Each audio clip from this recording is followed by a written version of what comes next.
पाकिस्तान और Saudi Arabia के रिश्ते कितने गहरे हैं, आप इस बात से अंदाजा लगा लो कि पाकिस्तान के एटॉमिक टेस्ट के बाद सऊदी अरेबिया ने पाकिस्तान को 50,000 बैरल तेल प्रतिदिन भेजे, वो भी free of charge. Pakistan sanction से बच पाया इसी तेल के वजह से।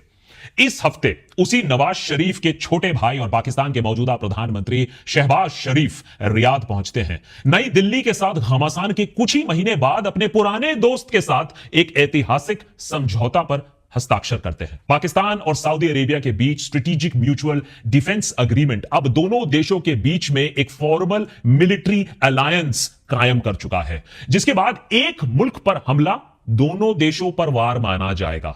वैसे तो बाकी दुनिया इसे इजरायली अटैक से सऊदीज को बचाने के लेंस से देख रही है, पाकिस्तान के न्यूक्लियर अम्ब्रेला का एक्सटेंशन माना जा रहा है। लेकिन अगर सोचिए, अगर दोहा के बीच में इजराइल हमला कर सकता है और अमेरिका का इतना अच्छा दोस्त होने के बावजूद अमेरिका कतर पर यह हमला होने देता है, तो भाई पूरे बाकी जो गल्फ के देश हैं वो अपनी अपनी सुरक्षा के लिए कुछ काम तो करेंगे। लेकिन भारत के लिए यह स्ट्रेटेजिक म्यूचुअल डिफेंस अग्रीमेंट एक नई सरदर्दी बनकर आई है।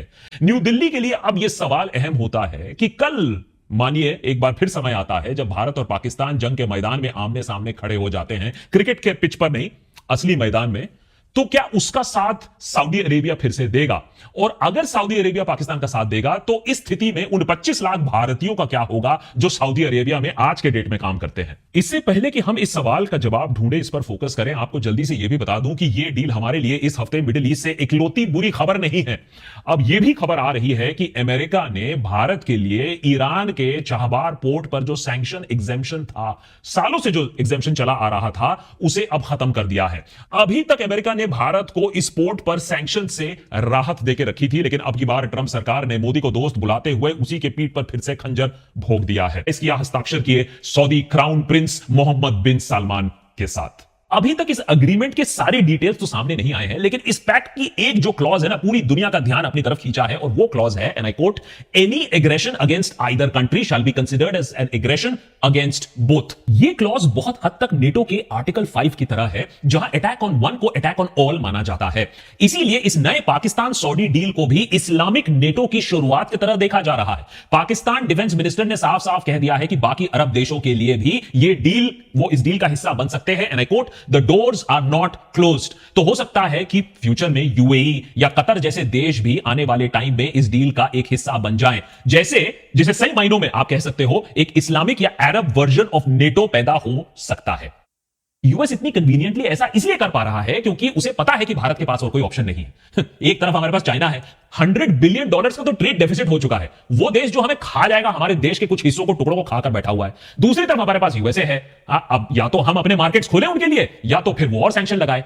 चाइना की तरह हमारे पास वो पावर, वो शक्ति, वो मैन्युफैक्चरिंग नहीं है कि हम भी यूएसए के ऊपर उल्टा टैरिफ अनाउंस कर दे। तो ट्रंप मोदी को अच्छी अच्छी बातें सुना रहा है, अपना दोस्त बोल रहा है, पीछे से छुरा भी भोंक रहा है, और तब तक भोंकता रहेगा जब तक भारत उसकी बात ना मानेगा। लेकिन इसके बीच में पूरा जो मिडिल ईस्ट, वो हमारे हाथ से कैसे फिसल रहा है, और पाकिस्तान के टेरर टैप के बावजूद वो कैसे आज पाकिस्तान एक जियोपॉलिटिकल स्वीट स्पॉट पे बैठा हुआ है, ये हमें अब दिखने को लगा है। चाइना हो, ईरान हो, सऊदी अरेबिया हो, यूएसए हो, सबके साथ संबंध अच्छे बना के रखे हैं, सबके पास से मदद निकाल रहे हैं, और यहां जयशंकर जी के लेजर आइज पाकिस्तान के इस डिप्लोमेसी को रोकने में असफल रहे हैं। क्या अब भी हम कोई ठोस कदम ले पाएंगे? क्या अब भी हम पाकिस्तान के खेल को एक्सपोज कर पाएंगे, या फिर चलिए रील्स पर रील्स बनती रहेंगी? नहीं तो बात है 1998 की। इंडिया ने न्यूक्लियर धमाके करके पूरे दुनिया को चौंका दिया था, लेकिन सबसे ज्यादा चिंता पाकिस्तान को हुई। उस समय के देश के प्रधानमंत्री नवाज शरीफ रियाद फोन लगाते हैं, क्राउन प्रिंस अब्दुल्ला बिन अब्दुल अजीज के सामने फरियाद करते हैं, क्या सऊदी अरेबिया पाकिस्तान का साथ देगा अगर पाकिस्तान ने भी जवाबी न्यूक्लियर धमाके किए? क्योंकि उसके बाद आने वाले सैंक्शंस देश की आर्थिक कमर तोड़ देगा, यह बात तो तय थी। पाकिस्तान और सऊदी अरेबिया के रिश्ते कितने गहरे हैं, आप इस बात से अंदाजा लगा लो कि पाकिस्तान के एटॉमिक टेस्ट के बाद सऊदी अरेबिया ने पाकिस्तान को 50,000 बैरल तेल प्रतिदिन भेजे, वो भी free of charge. Pakistan sanction से बच पाया इसी तेल के वजह से। इस हफ्ते उसी नवाज शरीफ के छोटे भाई और पाकिस्तान के मौजूदा प्रधानमंत्री शहबाज शरीफ रियाद पहुंचते हैं। नई दिल्ली के साथ घमासान के कुछ ही महीने बाद अपने पुराने दोस्त के साथ एक ऐतिहासिक समझौता पर हस्ताक्षर करते हैं। पाकिस्तान और सऊदी अरेबिया के बीच स्ट्रेटेजिक म्यूचुअल डिफेंस अग्रीमेंट अब दोनों देशों के बीच में एक फॉर्मल मिलिट्री अलायंस कायम कर चुका है, जिसके बाद एक मुल्क पर हमला दोनों देशों पर वार माना जाएगा। वैसे तो बाकी दुनिया इसे इजरायली अटैक से सऊदीज को बचाने के लेंस से देख रही है, पाकिस्तान के न्यूक्लियर अम्ब्रेला का एक्सटेंशन माना जा रहा है। लेकिन अगर सोचिए, अगर दोहा के बीच में इजराइल हमला कर सकता है और अमेरिका का इतना अच्छा दोस्त होने के बावजूद अमेरिका कतर पर यह हमला होने देता है, तो भाई पूरे बाकी जो गल्फ के देश हैं वो अपनी अपनी सुरक्षा के लिए कुछ काम तो करेंगे। लेकिन भारत के लिए यह स्ट्रेटेजिक म्यूचुअल डिफेंस अग्रीमेंट एक नई सरदर्दी बनकर आई है। न्यू दिल्ली के लिए अब यह सवाल अहम होता है कि कल मानिए एक बार फिर समय आता है जब भारत और पाकिस्तान जंग के मैदान में आमने सामने खड़े हो जाते हैं, क्रिकेट के पिच पर नहीं, असली मैदान में, तो क्या उसका साथ सऊदी अरेबिया फिर से देगा? और अगर सऊदी अरेबिया पाकिस्तान का साथ देगा तो इस स्थिति में उन 25 लाख भारतीयों का क्या होगा जो सऊदी अरेबिया में आज के डेट में काम करते हैं? इससे पहले कि हम इस सवाल का जवाब ढूंढे, इस पर फोकस करें, आपको जल्दी से यह भी बता दूं कि यह डील हमारे लिए इस हफ्ते मिडिल ईस्ट से इकलौती बुरी खबर नहीं है। अब यह भी खबर आ रही है कि अमेरिका ने भारत के लिए ईरान के चाहबार पोर्ट पर जो सैंक्शन एग्जेम्पशन था, सालों से जो एग्जेम्पशन चला आ रहा था, उसे अब खत्म कर दिया है। अभी तक अमेरिका ने भारत को इस पोर्ट पर सैंक्शन से राहत देकर रखी थी, लेकिन अब की बार ट्रंप सरकार ने मोदी को दोस्त बुलाते हुए उसी के पीठ पर फिर से खंजर भोंक दिया है। अगर ये सैंक्शंस नहीं हटते हैं तो भारत का अफगानिस्तान और सेंट्रल एशियन कंट्रीज के साथ ट्रेड बहुत बुरी तरीके से इंपैक्ट हो सकता है। मिडिल ईस्ट में भारत को बैक टू बैक झटके लगने के बाद अब सबको कम से कम यह पता चल गया है कि डिप्लोमेसी एक लीडर के लिए बर्थडे विशेस या अवार्ड्स या ऑनर्स या ग्रैंड वेलकम पर आकर खत्म नहीं होती है, बल्कि पर्सनल ब्रांडिंग से आगे डिप्लोमेसी का मकसद होता है देश के लिए नेशनल इंटरेस्ट को सिक्योर करना। अनफॉर्चुनेटली भारत की डिप्लोमेसी और फॉरेन पॉलिसी अब सिर्फ और सिर्फ एक इंसान की पर्सनल पीआर मशीनरी बनकर रह गई है, जिसका खामियाजा अब पूरे देश को भुगतना पड़ रहा है। सोचो, जिस दिन व्हाट्सएप अंकल्स बुर्ज खलीफा पर हैप्पी बर्थडे मोदी जी वाले वीडियोस फॉरवर्ड कर रहे थे, उसी दिन पड़ोस वाले देश में पाकिस्तानी लीडरशिप अपने एंटी इंडिया अलायंस को और मजबूत करता दिख रही थी। वो आज by the way laser eyes भी आसपास नहीं दिखते हैं। पहले यूएस से बात नहीं बना पाए, फिर मिडिल ईस्ट से रिजेक्शन मिलने लगा, चाइना एससीओ में भी वो नहीं दिखे, और अब पाकिस्तान को आइसोलेट करने में बिल्कुल नाकाम रहे हैं हमारे जयशंकर जी। लेकिन माइक्रोफोन दे दो, इंस्टाग्राम के लिए बाइट बिल्कुल तैयार मिलेगी आपको। And where was the US in this process? Well, the US was in the United States. I mean, obviously there were तो देशभक्त के आज के एपिसोड में कुछ कड़वे सच। सबसे पहले तो पाकिस्तान सऊदी डिफेंस डील को करीबी से समझने की कोशिश करेंगे। इस डील के पीछे जियोपॉलिटिकल और हिस्टोरिकल कॉन्टेक्स्ट क्या है उसे देखने की कोशिश करेंगे, और क्यों आखिर सऊदी अरेबिया आज अपनी सिक्योरिटी के लिए पाकिस्तान के पास जाने पर मजबूर हो गया है। भारत पर इस डील का क्या असर पड़ेगा, इंडिया सऊदी रिलेशंस इस डील से कैसे इंपैक्ट होंगे, और फिर फाइनली देखेंगे कि टैरिफ्स के बाद अमेरिका क्यों एक बार फिर भारत के पीछे हाथ धोकर पड़ गया है, क्यों चाहबार पोर्ट पर सैंक्शंस इंडियन फॉरेन पॉलिसी के लिए एक बहुत बड़ा सेटबैक माना जा रहा है। और हां, फाइनली क्या अमेरिका के बाद अब मिडिल ईस्ट भी भारत के हाथ से निकलता जा रहा है। यह बात आज सबको मालूम है कि पाकिस्तान ने अपने न्यूक्लियर बॉम्ब को बनाने के लिए साम दाम दंड भेद सबका प्रयोग किया था। पाकिस्तान के पास पैसा उतना था नहीं, लेकिन father of Pakistan nuclear bomb Abdul Qadeer Khan ने advance centrifuge technology 1980s 1990s में सीक्रेटली पाकिस्तान के अंदर स्मगल कराया। न्यूक्लियर टेक्नोलॉजी का ट्रेड भी किया, इलीगल ट्रेड भी किया लिबिया जैसे, ईरान जैसे देशों के साथ। इन सब बातों को बाय द वे खान खुद मान चुके हैं, मैं नहीं कह रहा हूं। लेकिन जिस बात की चर्चा कम होती है वो ये कि कैसे सऊदी पेट्रो डॉलर्स ने पाकिस्तान के न्यूक्लियर प्रोग्राम को इतने सालों से जिंदा रखा। इस बात का जिक्र खुद पाकिस्तान के ब्रिगेडियर जनरल फिरोज खान ने अपने किताब eating grass the making of the Pakistani bomb में खुद लिखा है। अमेरिका से एड और आईएमएफ से लोन की तो खूब बातें होती रहती हैं पाकिस्तान के संदर्भ में, लेकिन इसकी कम कि 1960 से ही पाकिस्तान को बेशुमार एड मिलता आया है सऊदी अरेबिया से। पाकिस्तान ने भी अपने थर्ड लार्जेस्ट सिटी का नाम बदलकर फैसलाबाद कर दिया in honour of king Faisal of Saudi Arabia.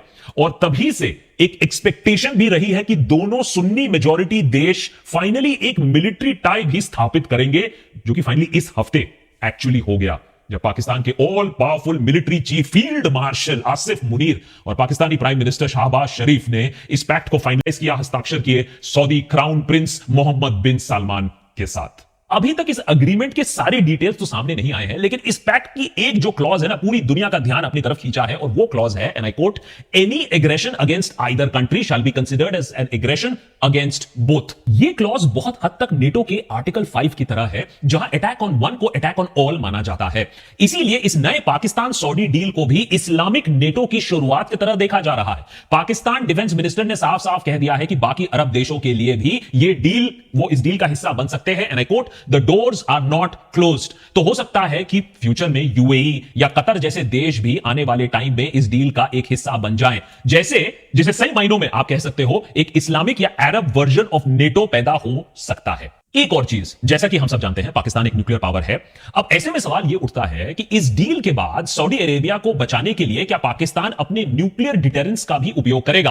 क्या इस डील से पाकिस्तान का न्यूक्लियर अम्ब्रेला सऊदी अरेबिया तक भी पहुंच जाएगा, कवर करेगा? वेल, अभी तक इस पर कोई ऑफिशियल कंफर्मेशन नहीं आया है। दोनों देशों के टॉप डिफेंस ऑफिशियल्स ने यह कहा है कि इस डील के तहत एक दूसरे को प्रोटेक्ट करने के लिए हर अवेलेबल कैपेसिटी, कैपेबिलिटी को यूज किया जाएगा। तो जब तक कोई ऑफिशियल डिनायल नहीं आता है, एक बात तो सेफ टू अज्यूम है कि यह डील न्यूक्लियर प्रोटेक्शन में को भी इंप्लिसिट मानता है। पाकिस्तान और सऊदी अरेबिया के बीच में मिलिट्री कोऑपरेशन भी दशकों से चले आया है। सऊदी अरेबिया उन पहले मुल्कों में से है जिसने पाकिस्तान को अगस्त 1947 की इंडिपेंडेंस के बाद तुरंत रिकॉग्नाइज किया। 1951 में दोनों मुल्कों ने ट्रीटी ऑफ फ्रेंडशिप साइन की, जिससे दोनों देशों के बीच में दशकों तक स्ट्रेटेजिक, पॉलिटिकल, मिलिट्री, इकोनॉमिक जो कोऑपरेशन है उसकी फाउंडेशन रखी गई। इस बीच कई दशकों से पाकिस्तानी फोर्सेस कई बार सऊदी में डिप्लॉय किए जा चुके हैं, सऊदी आर्म्ड फोर्सेस को ट्रेन करने के लिए। ऑफिशियल रिकॉर्ड्स की माने तो 1967 से पाकिस्तान ने 8,000 से ज्यादा सऊदीज को ट्रेन किया है। 1979 के ग्रैंड मॉस्क सीजर के बाद ये मिलिट्री टाइज और गहरे हो जाते हैं, जब पाकिस्तान के स्पेशल फोर्सेस ने सऊदी ट्रूप्स के साथ मिलकर मस्जिद अल हरम में जो कंट्रोल था उसको री एस्टैब्लिश करने में उनकी मदद की। कुछ ही सालों के बाद 1982 में दोनों देशों के बीच में bilateral security cooperation agreement sign किया गया, जिसे ट्रेनिंग, एडवाइजरी सपोर्ट और सऊदी सॉइल पर पाकिस्तानी डिप्लॉयमेंट को इंस्टीट्यूशनलाइज कर दिया गया। इसके बाद कुछ इंस्टेंसेस में तो 20,000 तक पाकिस्तानी ट्रूप्स सऊदी अरेबिया में स्टेशन रहे हैं। सऊदी अरेबिया आज पाकिस्तान मेड आर्म्स का भी एक बहुत बड़ा इंपोर्टर बन चुका है। लेकिन ये जो नया डिफेंस पैक्ट है, ये पाकिस्तान और सऊदी के बीच में जो बायलैटरल रिलेशंस थे उसको सिर्फ एडवांस नहीं करता, ये कुछ अलग ही चीज है। ये डील एक ऐसे समय पर आता है जब मिडिल ईस्ट में सिक्योरिटी सिचुएशन एक्चुअली कोलैप्स कर रहा है। समझाता हूं कैसे। आज इजराइल मिडिल ईस्ट में जहां चाहे जब चाहे किसी को भी अटैक कर रहा है। ईरान हो गया, सीरिया हो गया, लेबनान हो गया, कतर हो गया, हर जगह इजरायली जेट्स और मिसाइल्स अटैक कर पा रहे हैं। अब इन देशों की अपनी जो सॉवरेनिटी है, टेरिटोरियल इंटेग्रिटी है, सब कुछ इग्नोर करके बस इजराइल एक बुली की तरह बिहेव कर रहा है। वही अमेरिका जो सालों से नहीं दशकों से मिडिल ईस्ट में नेट सिक्योरिटी प्रोवाइडर माने पीस मेकर बनकर खड़ा था, आज वो अमेरिका इजराइल को इन इलीगल अटैक्स को करने दे रहा है, या तो इग्नोर कर रहा है या तो उन्हें चुपचाप सपोर्ट भी कर रहा है। यूएस का ये जो ब्लाइंड सपोर्ट टू इजराइल है, अब इसके पीछे भी बहुत कॉम्प्लिकेटेड रीजंस है। इसके बारे में हमने आपको एक अलग एपिसोड बना के ये बात समझाई है, टाइम मिले तो देख लीजिएगा। लेकिन वजह जो भी हो, और यूएसए की चुप्पी की वजह जो भी हो, सच तो यही है कि मिडिल ईस्ट में आज कहीं भी कभी भी इजराइल अटैक कर सकता है। हमास का एक एक्सक्यूज है, बहाना है, और इस रीजन में 40 से 50,000 ट्रूप स्टेशन होने के बावजूद यूएस अपने अरब एलाइज की मदद करने के लिए आगे नहीं आ पा रहा है या आना नहीं चाहता है। अब ऐसे में देशों को अपनी सिक्योरिटी के लिए इंतजाम तो खुद ही करना पड़ेगा। सऊदी अरेबिया की रॉयल फैमिली सालों से अपने देश से ज्यादा अपने पावर को प्रोटेक्ट करने पर फोकस्ड रही है। एक्सटर्नल सिक्योरिटी के लिए यूएस तो है ही है। अब ऐसे में सऊदी और बाकी अरब किंगडम्स ने बेशुमार पैसा होने के बावजूद कभी मिलिट्री पावर पर फोकस नहीं किया, या यूं कह लीजिए यूएस ने उन्हें फोकस करने भी नहीं दिया, कहा हम तो हैं, आप कुछ मत करो। वही पाकिस्तान बाकी मुस्लिम देशों से अलग सिंगल माइंडेडली भारत को चैलेंज करने के लिए अपनी मिलिट्री पर फोकस करते आया है। भले ही देश की इकोनॉमी की हालत टाइट हो जाए, लोगों को दिक्कतें झेलना पड़े, लोगों के पास खाने को ना हो, लेकिन मिसाइल होना चाहिए, न्यूक्लियर वेपन होना चाहिए, एटम बम होना चाहिए। ऐसे में आज पाकिस्तान को आईएमएफ लोन पर लोन मिले जा रहा है उसे बचाने के लिए, लेकिन फिर भी वो इस्लामिक वर्ल्ड में स्ट्रॉन्गेस्ट मिलिट्री पावर बनकर उभरा है।